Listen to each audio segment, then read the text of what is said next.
Así inicia esa noticia en profundidad. Un placer estar con ustedes. Tatiana Pérez y les saludo desde nuestra sede central en Caracas, en Venezuela. A partir de este momento, en la próxima hora, tenemos dos temas que son noticia. Se los presentamos en titulares. El primero de ellos es Noticia Venezuela. Les ofrecemos una radiografía de los crueles efectos del bloqueo económico y financiero de Estados Unidos sobre la población de esta nación suramericana. La denuncia recibe el apoyo de gobiernos, de pueblos del mundo, pero más agresiones desde Norteamérica. En minutos hablaremos con el secretario ejecutivo del Consejo Nacional de Derechos Humanos. Profundizamos en estos detalles. ¿Qué significa ese bloqueo para el pueblo venezolano? Segundo tema que es noticia, México, abrimos comillas, mientras tenga vida te seguiré buscando, cerramos comillas. Es lo que hoy han dicho miles de mujeres en la capital, en el DF, que buscan a sus hijos desaparecidos. En la marcha ya emblemática el viernes previo al Día de la Madre, recuerdan que no tienen nada que celebrar y eso sí, mucho por exigir, el fin de la impunidad. Tenemos el análisis, Noticia Casi comienza. Bienvenidos, bienvenidas.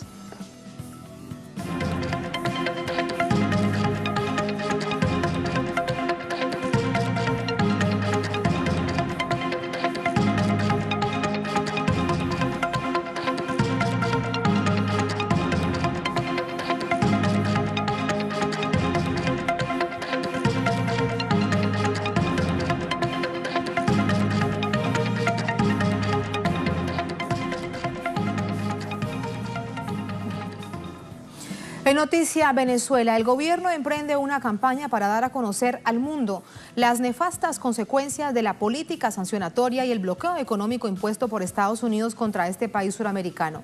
En un documento, el Ejecutivo devela las cifras multimillonarias de activos de Venezuela bloqueados en el exterior, así como del bloqueo de pagos para la compra de alimentos y medicinas. Además, algo fundamental, lo vamos a revisar, cómo esto bloquea la posibilidad de la salud de niños y niñas venezolanos en distintas partes del mundo. Revisamos esos detalles. Bloqueo económico como arma de guerra y crimen de lesa humanidad. El objetivo es el modelo. Expone los fatales efectos de la política sancionatoria de los Estados Unidos sobre la economía venezolana y la calidad de vida del pueblo, particularmente desde el año 2014, con el presidente Nicolás Maduro al frente de la nación. Diversos movimientos sociales y organizaciones del mundo se han sumado a la campaña de Venezuela para denunciar las consecuencias del bloqueo económico, financiero y comercial de Estados Unidos y sus aliados contra el país. Las medidas coercitivas dificultan al Estado venezolano la capacidad de importar bienes básicos para atender las necesidades de la población. Uno de los sectores más perjudicados ha sido el alimenticio. El documento detalla varios ejemplos. En diciembre de 2017, instituciones bancarias europeas devolvieron transacciones por 29,7 millones de euros hacia diferentes proveedores cuyo destino era el pago de alimentos. El mismo año, el banco estadounidense JP Morgan retrasó aceptar recursos por el orden de 28,1 millones de dólares para el pago de buques de alimentos. Al boicot se sumó el gobierno colombiano, que en 2018 bloqueó el envío a Venezuela de 400.000 kilos de alimentos. Aún así, el Estado procuró el abastecimiento a través de programas sociales alimentarios como los CLAP. Las instituciones bancarias europeas y norteamericanas fueron protagonistas del declive del sector salud en Venezuela. En 2018, bloquearon un pago de 9 millones de dólares destinados a la adquisición de insumos para diálisis. El costo fue de 15.000 pacientes de hemodiálisis con dificultades para obtener tratamiento. Este año, bloquearon pagos de 2.109.000 euros para la adquisición de vacunas. La consecuencia fue 2.600.000 niños afectados. También bloquearon el pago de 12.345.000 euros para la adquisición de antibióticos, anestésicos y antituberculosos. El resultado: 823.000 afectados y 180.000 operaciones impedidas. No me cansaré de denunciar el robo de más de 30.000 millones de dólares por parte del gobierno de Estados Unidos contra Venezuela. En Portugal, por ejemplo, en un banco llamado Novo Banco, nos han robado 1.726 millones de dólares. que estaban dedicados a traer medicinas, ya íbamos a pagar las medicinas y alimentos para Venezuela, y nos los robaron en Portugal. Desde principios de 2019, la administración de Donald Trump incrementó las arremetidas contra el país al aprobar nuevas sanciones que abarcaron los 3 próximos meses. Las acciones coercitivas coincidieron con la autoproclamación de Juan Guaidó. En enero de este año, Estados Unidos congeló $7.000 millones en activos de Citgo, filial de PDVSA en ese país. El Estado venezolano no puede utilizar los dividendos calculados en $11.000 millones tras el embargo. Posteriormente, el Banco de Inglaterra confiscó ilegalmente $1.359 millones en oro venezolano depositados en esa institución. Además, Estados Unidos bloqueó las operaciones de la empresa de producción y venta de oro Minerven. El Departamento del Tesoro bloqueó las operaciones del Banco Central de Venezuela e incrementó el bloqueo a las operaciones de PDVSA y más de 30 buques petroleros de la compañía. El sistema eléctrico nacional también se vio perjudicado. En 2018, el gobierno de Brasil dejó constancia del incumplimiento de $40 millones que adeuda a la Corporación Eléctrica de Venezuela por suministro de energía al estado de Roraima, como consecuencia del bloqueo en el sistema financiero internacional. Los fatales efectos del bloqueo son reconocidos en Estados Unidos. Un informe develado en abril por el Centro de Investigación Política y Económica, radicado en ese país, concluyen que la cifra estimada de muertes a raíz del bloqueo económico es cercana a la de 40.000 venezolanos. Ahí está el informe con las cifras que presenta el gobierno de Venezuela con respecto a la postura agresiva del gobierno de los Estados Unidos. Hay más hechos para detallar durante esta jornada directamente relacionado con el fallido intento de golpe del pasado 30 de abril. De esto y más hablamos con Leonel Retamal desde nuestra sede central. Leonel, ¿cómo estás? Buenas noches. Ha declarado esta tarde el presidente Maduro.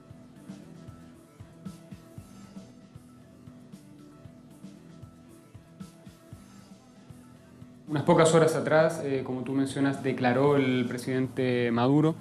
Lo hizo para entregar nuevos detalles de lo que ha sido la investigación que sigue su curso a más de una semana, ya casi 10 días del fallido golpe de Estado contra el gobierno de Venezuela.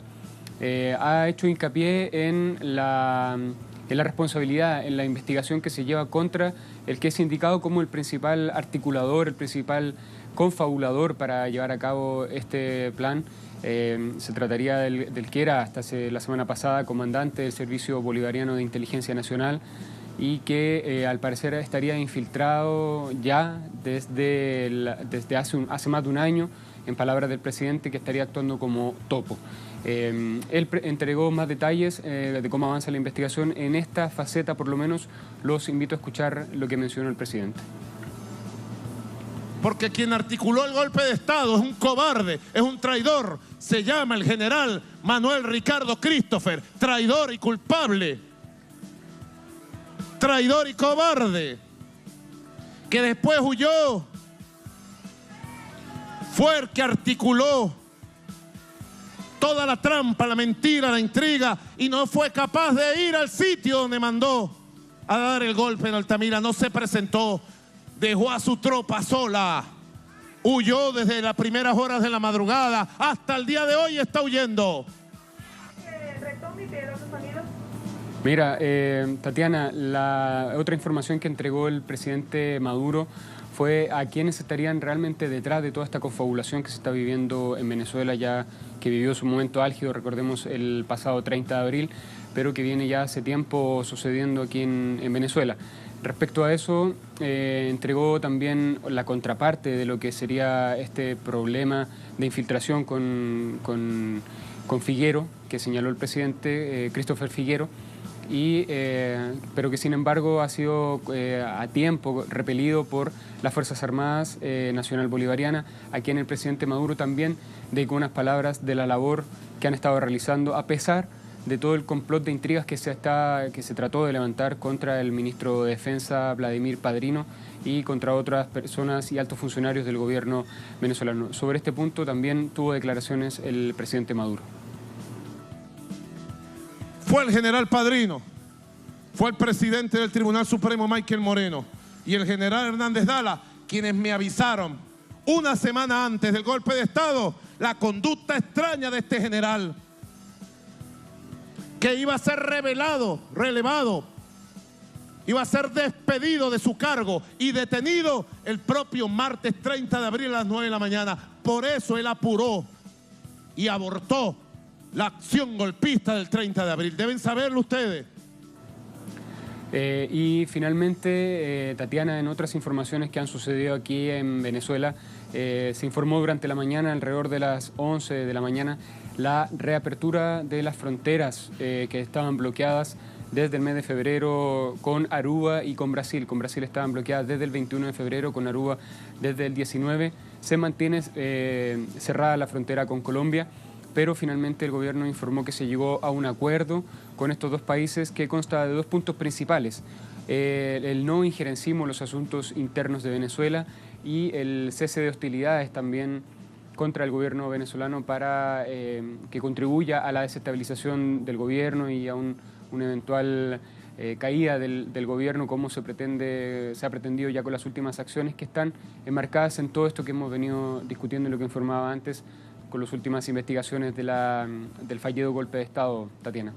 Gracias por todos esos detalles, hechos registrados durante esta jornada de viernes. Leonel, buenas noches, buen fin de semana. Vamos a entrar con el análisis. En titulares les contábamos con quién vamos a conversar. Se trata del secretario ejecutivo del Consejo Nacional de Derechos Humanos, agente del Estado ante el Sistema Internacional de Derechos Humanos, Larry Debo. Larry, ¿cómo está? Bien. Bienvenido. Gracias por acompañarnos. No, gracias a ti por la invitación. Cuando hablamos de los efectos criminales nocivos, hay distintas palabras para calificarlo, no sería de otra manera, de una nación que bloquea a otra y de qué manera. Te has referido en los últimos días básicamente a la situación de la salud de niños, niñas y adolescentes. Quiero comenzar por allí. ¿Cuál es esa situación? Sí, efectivamente, yo creo que hay que calificarlo como un bloqueo criminal, ¿no? Que busca asfixiar al pueblo venezolano, busca castigar al pueblo venezolano para producir un cambio político en Venezuela. Sabes que se ha construido, digamos, una matriz internacional para lavarle la cara a este bloqueo, diciendo que las medidas que ha venido tomando la administración de los Estados Unidos van dirigidas contra funcionarios específicos del Estado venezolano y que no tienen impacto, digamos, en la sociedad en su conjunto. Cuando la realidad, como lo hemos venido nosotros denunciando durante los últimos días, durante las últimas semanas, es que cada vez más son los efectos que ese bloqueo financiero tiene sobre el pueblo venezolano. ¿En qué momento, Larry, permíteme te pregunto, el gobierno de Venezuela toma la decisión de denunciar al mundo los efectos claros en las distintas situaciones del bloqueo de Estados Unidos contra el pueblo de Venezuela? Bueno, se ha venido haciendo durante mucho tiempo. Nuestro canciller Jorge Arreaza, dio una importante rueda de prensa allá en la sede de las Naciones Unidas presentando elementos de denuncia, ¿no? Vista la gravedad, vista la magnitud de ese impacto que está generando el bloqueo en la realidad concreta del pueblo venezolano y que pone en riesgo ya la vida y la salud de la población venezolana, pero específicamente de niños y niñas, ¿no? Tú referías el tema concreto que hemos venido denunciando y que se relaciona con la suspensión de facto, ¿no?, que ha impuesto estas medidas adoptadas por los Estados Unidos contra uno de los programas bandera que tenía nuestra empresa petrolera a través de su filial Citgo, que es ese programa de apoyo, de asistencia médica en salud para pacientes con enfermedades, digamos, graves, delicadas y que requieren una atención especializada, ¿no? Ese es el caso, por ejemplo, de Isabela, que lo denunciabas a través de las redes sociales, a través del Twitter, una bebita de 18 meses que está en la Argentina. Así es, uno de los programas que tenía en funcionamiento Citgo se relaciona con el apoyo para el trasplante hepático, para trasplante de hígado, para pacientes que así lo requieren, en virtud de un acuerdo suscrito entre PDVSA y el Hospital Italiano en Argentina, en Buenos Aires. Producto de ese acuerdo, más de 100 pacientes han ido allá a ese país y se han sometido a tratamientos de esta naturaleza. En este momento que estamos nosotros acá conversando, tenemos en Argentina a 6 niños y niñas de 18 meses, hay otro de 5 años, hay uno de 11, hay otro de 6 años de edad, que están allá en Argentina en fase de recuperación de sus intervenciones médicas, que están en tratamiento médico, y todo eso se ve amenazado, pues no solamente se robó a Citgo, al Estado venezolano, se apropiaron de Citgo y se ha impedido que Citgo pueda seguir aportando recursos para la atención de este tipo de programas, sino que además se ha impedido al Estado venezolano hacer las operaciones en el sistema financiero para seguir apoyando este programa. Claro, ¿qué hacer ante tal impotencia cuando estamos hablando nada más y nada menos que la salud de niños y niñas, Larry? Bueno, por supuesto, nosotros hemos hecho la denuncia a nivel internacional, no solo allí en esa rueda de prensa que hace nuestro canciller Jorge Arreaza, sino recurriendo a todos los mecanismos internacionales. Se ha enviado información a la oficina de la Alta Comisionada de Naciones Unidas para los Derechos Humanos, se han intentado, digamos, todos los mecanismos jurídicos que están abiertos para la denuncia de estas afectaciones que está sufriendo nuestra población, y también se ha hecho un llamado, digamos, a la solidaridad internacional, ¿no? Porque el mundo debe reaccionar frente a esta agresión, frente a este crimen que el gobierno de los Estados Unidos está adoptando contra Venezuela. Pueden haber todas las diferencias que quieran tener en relación con el sistema político, con el liderazgo político que hay en Venezuela, pero no se puede castigar a un pueblo. No se puede castigar a una niña como Isabela, que tiene 18 meses y que está en tratamiento médico, poniendo en riesgo. Y el tratamiento entonces en este punto queda paralizado. Así es, se ven afectados su tratamiento, y además lo más grave, Tatiana, es que se suspende el programa. Se impide que nuevos niños y niñas que tienen esa patología, que requieren una intervención y que pudiera hacerse perfectamente si no existieran estas medidas de agresión contra Venezuela, puedan beneficiarse, puedan salvar su vida. ¿Tiene la información de cuántos niños hay precisamente en ese proceso de que en Venezuela sean diagnosticados con esta patología para ser llevados a Argentina? Bueno, te decía que en los últimos años son más de 100 pacientes que se han atendido por esa vía. Sí. Y ese es uno de los diversos programas que PDVSA ¿tienes la información? ¿Cuántos niños estarían esperando y no podrán ahora, a la espera de que tanto como se ha denunciado, se exige al gobierno de Estados Unidos que desbloquee todas estas cuentas? Bueno, ese dato concreto no te lo tengo en este momento, pero seguramente son decenas, ¿no? Claro. De niños y niñas que pueden estar en esa circunstancia. Como también estas medidas han afectado a otros pacientes, a otros niños y niñas, en este caso los que sufren leucemia y requieren de un trasplante de médula ósea, que es otro de los programas que históricamente había venido apoyando Citgo. Más de 500 pacientes en la historia de ese programa se han atendido, muchos de ellos allí en Italia, producto de un convenio también suscrito por PDVSA y la Asociación para el Trasplante de Médula Ósea, donde PDVSA asumía todos los costos de traslado, operación, tratamiento médico, hospedaje, para pacientes que requerían de ese trasplante de médula. ¿Y hay niños en este momento también producto del bloqueo con tratamiento paralizado? Correcto, tenemos actualmente más de 24 pacientes, algunos de ellos niños y niñas que están en Italia y que están haciendo magia, digamos así, para sobrevivir, para poder continuar su tratamiento. En este caso, porque una institución financiera como es Novo Banco de Portugal se ha negado a tramitar, digamos, las órdenes de pago que ejecuta el Estado venezolano para dar los recursos a la Asociación de Trasplante de Médula Ósea, todo ello en virtud de ese bloqueo económico y financiero. Y más recientemente se han congelado en ese banco los recursos que Venezuela ha dispuesto y que tiene, pero que están retenidos en esos bancos para atender a esos niños. Uno de los niños que también lo denunciabas a través del Twitter, lamentablemente, esto es muy doloroso para todos los venezolanos, para padres y madres, sin duda que había perdido la vida porque el tratamiento quedó congelado. ¿Cuál es la situación de esos niños ahora, los que están allí, de estos 24? ¿Qué tal nivel de peligrosidad corre su vida en este momento por el no tener el tratamiento como iba avanzando? Bueno, tenemos esos 24 que están allá en Italia, que tienen diferentes, digamos, patologías, están en proceso de recuperación algunos, atendiendo enfermedades que van surgiendo luego de las operaciones. Pero teníamos también identificados ya 12 niños y niñas que estaban listos, digamos así, con todo su protocolo cubierto para irse. Con el protocolo médico. Protocolo médico, correcto. Con todo protocolo médico cubierto para irse a hacerse una intervención, y no han podido hacerlo desde, por lo menos, desde finales del año pasado, y que están allí, digamos, en lista de espera, sufriendo un riesgo para ellos. Pero además existen decenas más de niños y niñas que están en el país, que tienen leucemia, que requieren un trasplante de médula ósea y que no han, digamos, podido cumplir todo ese protocolo médico, que están en las fases iniciales debido al bloqueo. Me hablabas del dinero secuestrado por Novo Banco.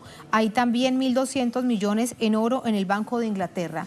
¿Qué se haría con estos 1.200 millones en el Banco de Oro, en el Banco de Inglaterra? ¿Qué se haría con 40 millones de dólares por pago de electricidad que ha bloqueado Estados Unidos, pago de electricidad de Brasil a Venezuela? Bueno, fíjate, nosotros hemos hecho el cálculo, lo decía nuestro presidente. Venezuela tiene aproximadamente el día de hoy casi 5.000 millones de dólares retenidos en el sistema financiero internacional. Banco de Inglaterra, Novo Banco, Citibank, Nord Stream, es decir, una serie de instituciones financieras que han retenido recursos que son de los venezolanos y las venezolanas, que estaban destinados a la compra de medicinas, a la compra de alimentos.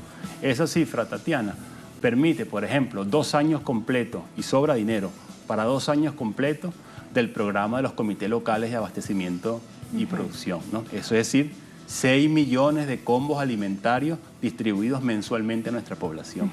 Con esos 5.000 millones se pudieran garantizar 2 años completos, insisto, de ese programa, y todavía quedan recursos, sobrarían recursos para seguir atendiendo otros temas. Otros temas. El estimado de 11.000 millones de dólares por el embargo petrolero, ¿es el cálculo que se tiene promedio de este y de los próximos años? También ustedes han hecho un estimado con respecto a ello, a la salud y la alimentación de los venezolanos. Correcto, todas esas circunstancias, por supuesto, tienen impacto concreto y que dificultan, digamos, poder cumplir operaciones básicas necesarias en el mercado internacional, ¿no? Porque, bueno, se ha tomado la criminal medida de congelar recursos contra Venezuela, recursos que pudieran servir para el tratamiento del VIH, para la compra de las vacunas, para nuestros niños y niñas, para enfermedades crónicas como la diabetes, la hipertensión, ¿no? Son recursos que estaban dispuestos para eso, pero además de la congelación bancaria, que es importante que quienes nos escuchan lo tengan claro, no solamente es que se han congelado recursos que son de Venezuela, sino en la práctica se ha generado una alerta en todo el sistema financiero internacional en relación con las operaciones de Venezuela, ¿no? El Departamento del Tesoro, en septiembre del año 2017, generó una alerta a todo el sistema financiero, considerando sospechosas todas las operaciones que haga Venezuela. Cualquier transacción internacional que realice el Estado venezolano. Siempre que la haga el Estado venezolano ya se considera de por sí sospechosa, ¿no? Entonces, ¿eso qué genera?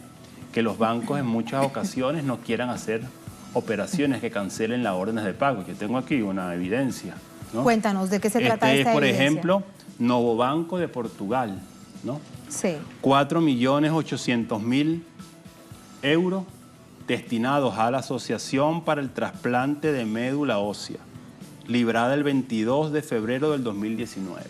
Esta orden de pago fue cancelada por el Novo Banco de Portugal. Es decir, no quiso ser procesada alegando, digamos, estas medidas que han sido impuestas por los Estados Unidos, esa alerta que se ha hecho con los Estados Unidos contra Venezuela.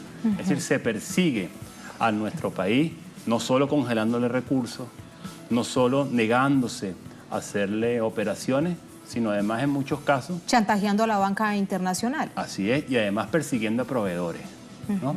Porque cuando conseguimos un proveedor que quiere negociar con Venezuela, bueno, recibe todo tipo de presiones y desisten de hacer operaciones con el país y nos obligan pues a buscar, digamos, proveedores internacionales u otros proveedores para poder cumplir con el objetivo de cada una de las operaciones. Cuando nos dices de esto y presentas esta prueba, Larry, recordamos que hay algunos sectores de la derecha que dicen que eso resulta ser mentira, que ese dinero no iba para esos programas, por ejemplo, para atender la salud de patologías complicadas de niños, niñas y adolescentes. ¿Qué dices? Sí, así es. O sea, y hay evidencias, digamos, claras, concretas, ¿no? Identificado perfectamente los beneficiarios. En esta que te mostraba, la Asociación para el Trasplante de Médula Ósea, es decir, la atención médica de esos 24 pacientes que están allá y de todos los que pudieran estar aquí en el país en lista de espera para irse a atender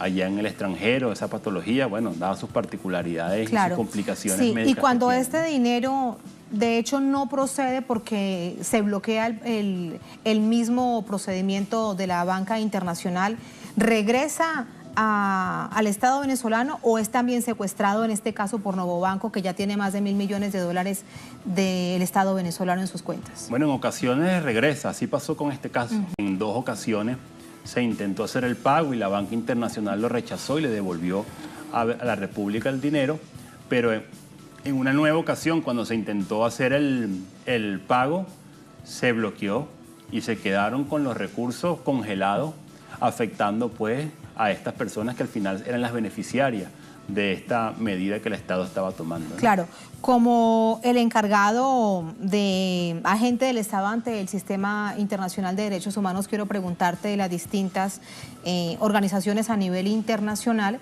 y cómo avanza precisamente ese relacionamiento, ¿no? En el detalle de si realmente también se entiende lo que esto significa para el pueblo venezolano. Es cierto que hay otras experiencias como la de Cuba, pero cada país tiene sus particularidades y Venezuela está ahora apenas comenzando a enfrentar y a entender lo que esto significa. Con el sistema de Naciones Unidas, ¿cómo está ese relacionamiento? ¿Se entiende realmente la situación y qué hacen para comprender y ayudar?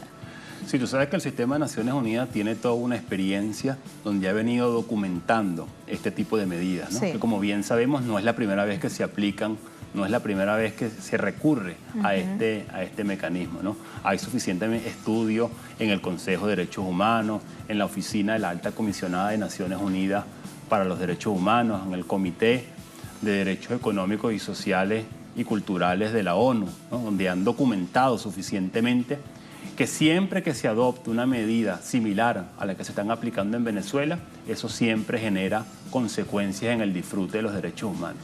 Y se reconoce también que los más afectados siempre en esa medida son las mujeres, son los niños, son las personas con discapacidad, son aquellos que requieren una atención médica especializada. Claro. Así Y que eso está suficientemente documentado. Sí, desmonta que el efecto no es sobre una persona en particular o el jefe de Estado o un ministro, sino sobre la población en general. Sin embargo, con respecto a la Oficina de la Alta Comisionada de los Derechos Humanos, pareciese que hay un sinsabor, porque no es frontal con respecto a la denuncia que es tan grave, donde están todas las pruebas, porque es real y ahí están.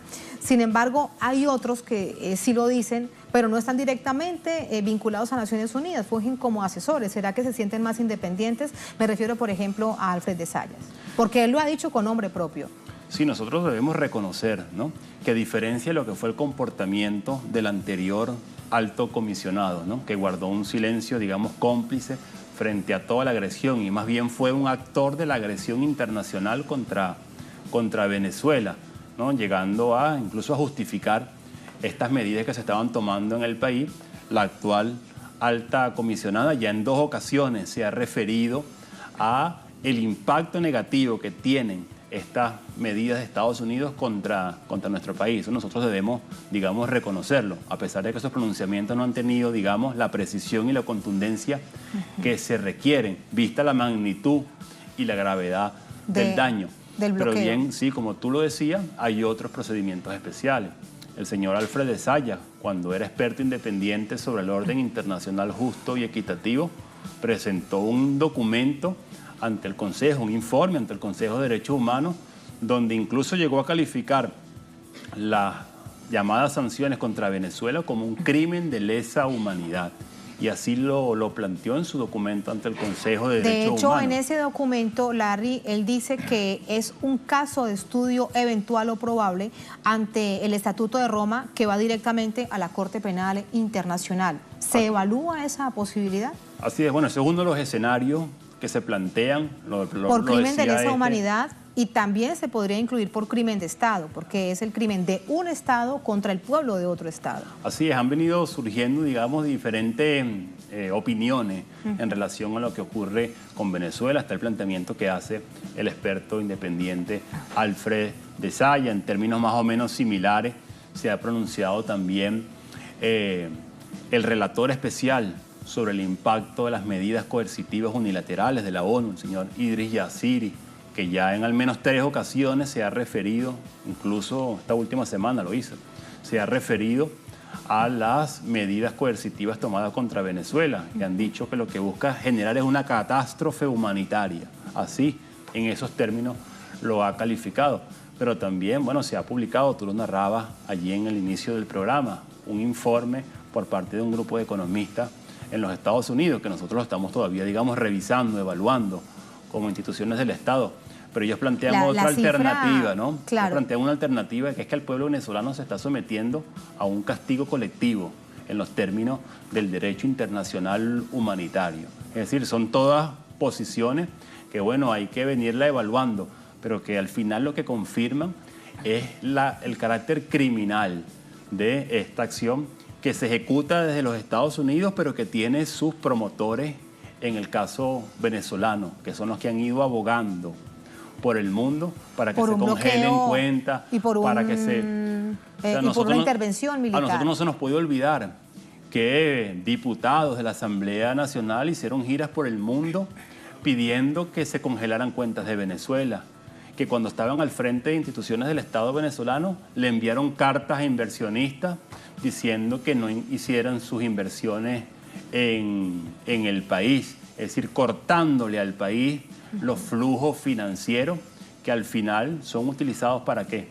Para comprar la insulina que requiere el venezolano y la venezolana, para comprar el tratamiento que requiere la persona. En un asunto, Larry, que no tiene ideología política, porque la insulina o cualquier tipo de tratamiento no tiene ideología política.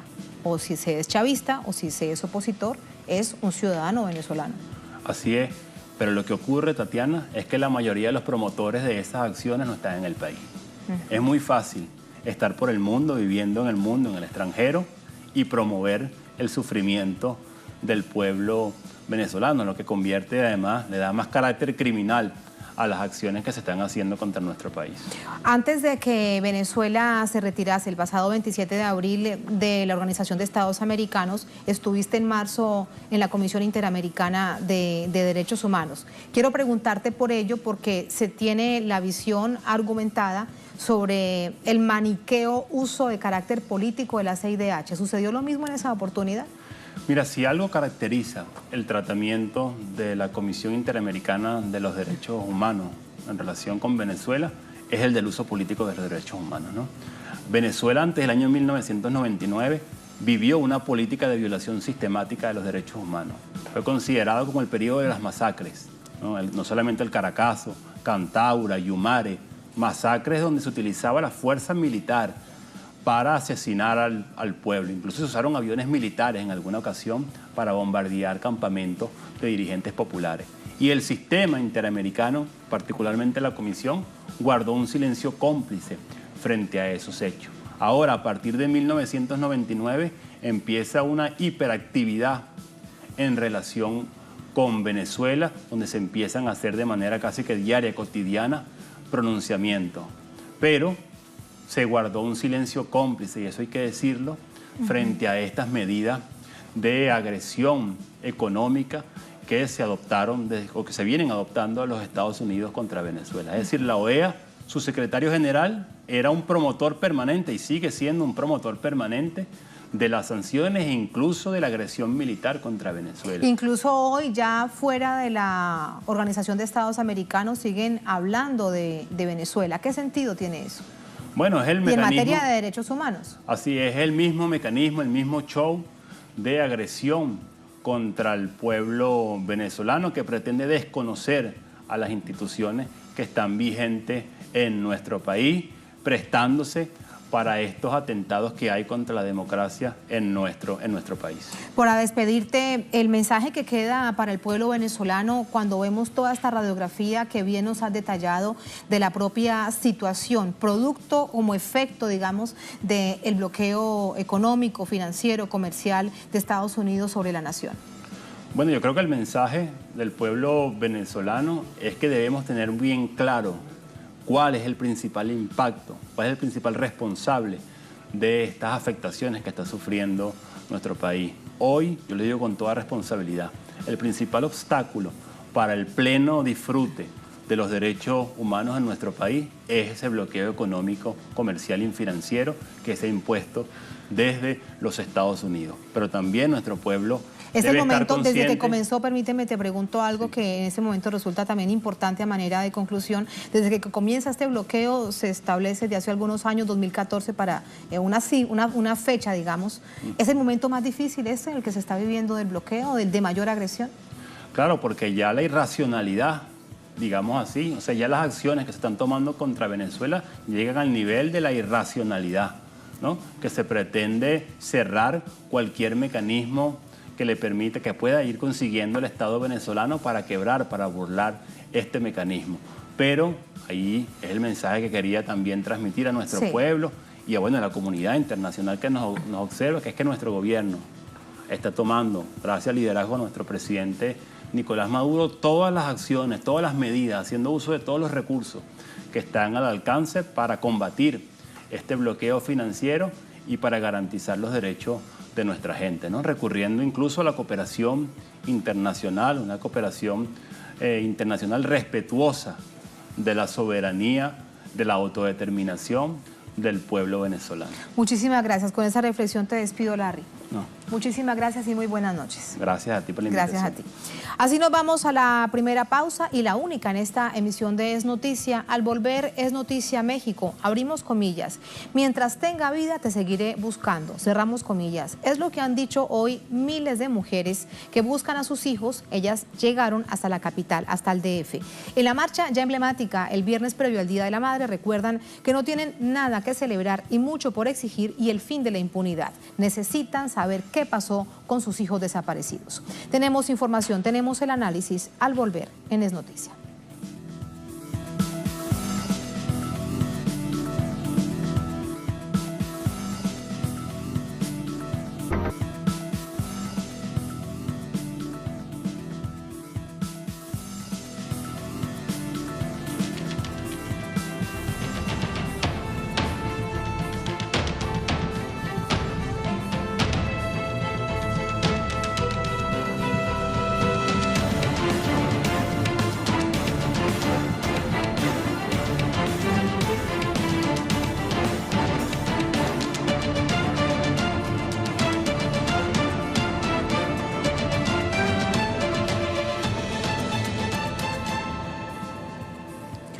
En Noticia México, enmarcado en el Día de las Madres, miles de madres se movilizaron por 23 ciudades mexicanas, sobre todo en la capital, en la llamada Marcha de la Dignidad Nacional. Se trata de la 8ª jornada encabezada por las madres que buscan a sus hijos e hijas desaparecidos a causa de la violencia en el país. Detalles a continuación. Dolor, indignación, tristeza y toda una serie de interrogantes que aún esperan respuesta. Es parte del cotidiano andar de miles de madres mexicanas que sufren el drama de ser víctimas de la desaparición de sus hijos, producto de la violencia en el país. La incertidumbre de no saber el paradero de sus hijos les ha arrebatado el motivo que las haría festejar este 10 de mayo, el Día de las Madres. Por ello, decidieron movilizarse por 8º año seguido en 23 ciudades mexicanas para exigir el esclarecimiento de 40,000 casos registrados ante las autoridades. Y aquí estamos, alzando la voz para que no se vuelva a repetir. Para que no se vuelva a repetir esto que cometieron nuestros gobiernos hacia nuestros familiares. Estoy aquí por mis hijos desaparecidos, son 2, y en el momento se acercó a grabar un muchacho que es el tercero y se lo llevaron también, están desaparecidos por policías municipales de Papantla, Veracruz, el 19 de marzo de 2016. Los policías están detenidos, fueron 8, 2 con amparo, y pues hasta ahorita, como es un paso que estén detenidos los responsables, pero no he encontrado a mi hijo, entonces quiero la justicia y la verdad. Bajo esa misma línea, familiares de los 43 estudiantes desaparecidos de la Normal Rural de Ayotzinapa convocaron a una jornada de búsqueda de información en Iguala, Guerrero, para dar con el paradero de sus hijos. Desde hace 8 años, las madres cambian los festejos familiares por marchas en todo el país y se unen bajo la marcha de la dignidad nacional, madres buscando a sus hijos, hijas, verdad y justicia. En su transitar, enfatizaron que la cifra de desaparecidos puede ser aún mayor a las 40.000 registradas hasta la fecha, aduciendo que la deficiencia en la búsqueda de sus familiares en gobiernos anteriores a la de Andrés Manuel López Obrador han sido uno de los motivos en el posible aumento de las víctimas. La víspera, organizaciones civiles pidieron la intervención de la Comisión Interamericana de Derechos Humanos para garantizar el derecho a la verdad y la justicia a las familias de las víctimas. En este sentido, el subsecretario Alejandro Encinas reconoció que se trata de una crisis humanitaria y sostuvo que el gobierno tiene como prioridad atender el problema de las desapariciones, para lo que no habría límites de recursos. En enero de este 2019, la Comisión Nacional de Búsqueda dio a conocer su primer informe de actividades y reportó 40.180 desaparecidos en todo el país. Sin embargo, familiares destacan que existen 26.000 cadáveres sin identificar en morgues y unas 1.100 fosas clandestinas han sido descubiertas. Por su parte, la Comisión Ejecutiva de Atención a Víctimas señalan que los estados con mayores víctimas son Guerrero, Veracruz, Sinaloa, Tamaulipas y Zacatecas. Mientras se espera por justicia y el fin de la impunidad, los colectivos de madres buscando a sus hijos siguen ascenso. Hasta el momento son más de 40, es decir, existe más de una asociación por estado, lo cual refleja la gravedad del fenómeno de la desaparición forzada en la nación azteca. Vamos a seguir sumando información de una situación tan dolorosa para esta nación norteamericana con Eduardo Martínez. Nos amplía nuestro corresponsal desde nuestra sede en Ciudad de México. Eduardo, buenas noches. Primero, por supuesto, preguntarte cómo finaliza esta jornada tan dolorosa con estas madres que le ponen rostro a este fenómeno, a esta tragedia. Y lo segundo, que resulta también muy importante, la postura del nuevo gobierno de Andrés Manuel López Obrador con respecto a la situación. ¿Cómo estás?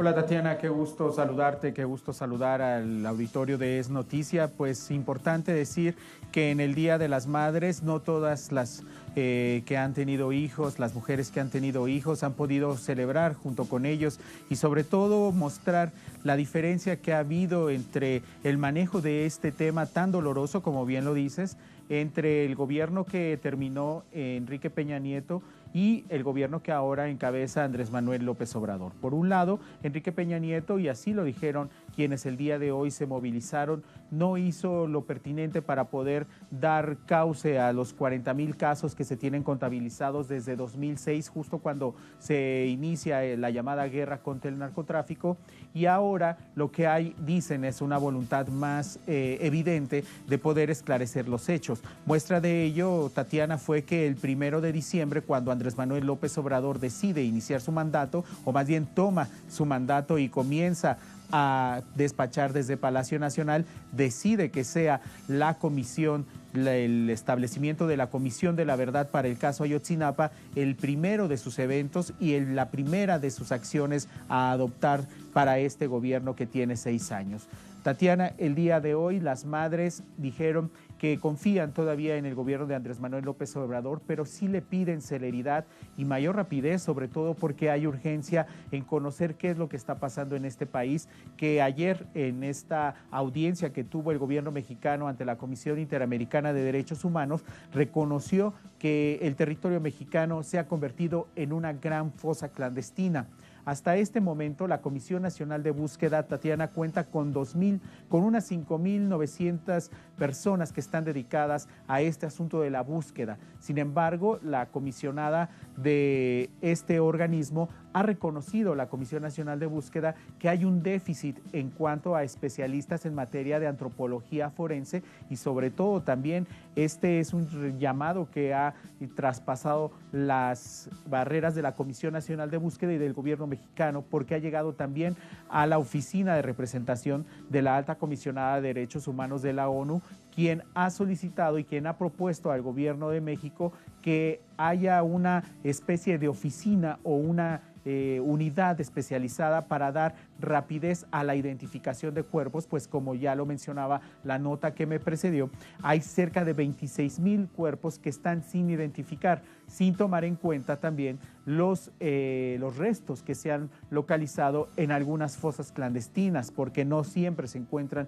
los cuerpos completos. Tatiana, el clamor de justicia, el clamor de verdad se suma ahora a que se pongan en marcha con mayor rapidez los mecanismos que fueron aprobados en esa ley general para la desaparición forzada y también la desaparición cometida por particulares, que fue promulgada durante el sexenio anterior, en los tiempos de Enrique Peña Nieto en 2016, pero los mecanismos no se pusieron en marcha porque no se contaba con los recursos para esa situación o para esa tarea. Ahora el presidente López Obrador ha dicho que se solidariza, por supuesto, con la causa de las madres y que estará haciendo lo necesario para poder emprender la tarea que ha quedado pendiente. Y sobre todo, Tatiana también ha señalado que está implementando una estrategia para el combate a la delincuencia y también para reducir la violencia, y con ello se espera que este flagelo o este tipo de delitos también se reduzca de manera importante. Gracias, Eduardo. Toda esta información la sumamos de inmediato al análisis. Eduardo, muy buenas noches, buen fin de semana. El análisis con David Peña, abogado del Grupo de Acción por los Derechos Humanos y la Justicia Social, también con nosotros desde Ciudad de México. David, ¿cómo está? Buenas noches. Hola, buenas noches, Tatiana. Una de las mayores preocupaciones, de los mayores dolores de las madres durante esta movilización se expresa en la impunidad, que es casi del 100%, eso es parte de la denuncia. ¿Qué es lo que pasa entonces con el sistema de justicia? ¿Por qué este nivel de impunidad? Los problemas que enfrenta México sobre el sistema de justicia justo tienen que ver con una estrategia equivocada de los gobiernos anteriores, donde se le apostó y se le invirtió mucho más dinero a la acción policíaca, a dotar de herramientas, de armas a los policías y a los militares, y se dejó de lado las instituciones de procuración de justicia y de impartición de justicia. Es decir, se invirtió mucho dinero en la parte policial, pero al momento de procesar a las personas que eran detenidas, pues se fue debilitando todo el sistema de las fiscalías. En México tenemos una fiscalía general y 32 fiscalías en cada uno de los estados, de las entidades que conforman el país. Y bueno, todo ese sistema se fue debilitando durante muchos años hasta llegar a estas cifras, sí, alarmantes, que están más o menos cifras recientes, ubican la impunidad entre el 95 y el 96% de los delitos que se cometen en el país. Esto obviamente se ve replicado también en las cifras que tienen que ver con desaparición forzada y desaparición de particulares. Y en esos casos, prácticamente, como decías bien, Tatiana, se alcanza el 99% de impunidad en los casos. Entonces, pues eso es el mejor aliciente, la mejor motivación para que casos como las desapariciones que se han registrado en los últimos años se sigan repitiendo, precisamente porque no hay un castigo, ¿no? Estas cifras han alcanzado ya ahora las 40,000 personas, las 40,000 personas desaparecidas que hay en México hasta la fecha, y bueno, no hay forma de que se Eduardo, vea pero final. es una cifra sin duda impresionante, porque es este nivel de desaparición forzada con el 95% de impunidad en una nación donde no hay realmente una guerra. No estamos hablando de Irak, de Siria o de Afganistán. Es una nación que en términos generales y ante la vista del mundo no está en guerra. ¿Cómo entender entonces este nivel de violencia tan fuerte que hay en el país para hoy en día incluso pensarse, como lo decían también algunas madres hoy, que pueden ser muchos más, no 40.000, sino mucho más los desaparecidos forzados en la nación? Hay tres factores: el factor de impunidad que hacía referencia yo, que tú comentabas en las estadísticas, al factor de corrupción, en donde las autoridades se han vuelto parte del problema y no parte de la solución. Y el tercero también es una ausencia de política pública integral. La ley sobre desaparición forzada que comentaban en las notas tiene un par de años apenas de haberse creado y de estar estableciendo los mecanismos para realizar la búsqueda. No había un sistema nacional de búsqueda en México, a pesar de tener estas cifras. No había ni siquiera oficinas de búsqueda, no había ni siquiera procedimientos para hacer las denuncias de una persona desaparecida, y esto fue permitiendo que toda esta bola de nieve, digamos, siguiera creciendo. Efectivamente, no estamos en una guerra declarada, no estamos en un conflicto declarado, pero hay zonas del país, hay territorios del país donde el Estado mexicano no tiene el control, y en esas zonas donde el crimen organizado tiene el control son donde se focalizan principalmente todo este alto número de desapariciones en México. Justo los estados que hacía referencia en la nota, Nayarit, Jalisco, Tamaulipas, Veracruz, Sinaloa, son justo los estados donde el Estado mexicano, las autoridades, han perdido completamente el control, donde hay una ingobernabilidad y es donde el crimen organizado literalmente gobierna y controla todo. Ahí es donde se concentran el mayor número de las desapariciones en México.